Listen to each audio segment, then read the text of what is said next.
ভাই একদম কড়া নজর রাখবি, যেখান দিয়ে লোক যাবে সেখানে চলে যাবো। পুজো আছে সামনে, এখানে পুজোর চাঁদা নিতে হবে ভাই। ঠিক আছে। ওই তো একটা লোক,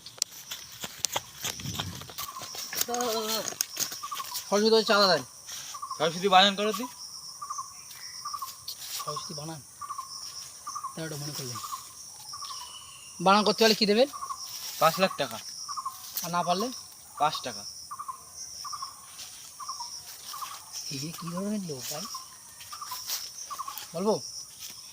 এসো স আর রো সরো,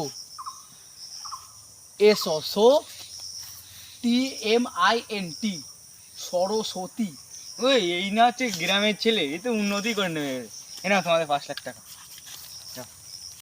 পাগলা মারলে, ওরম বড় পাগলা মানে আমি জীবনেও দেখিনি।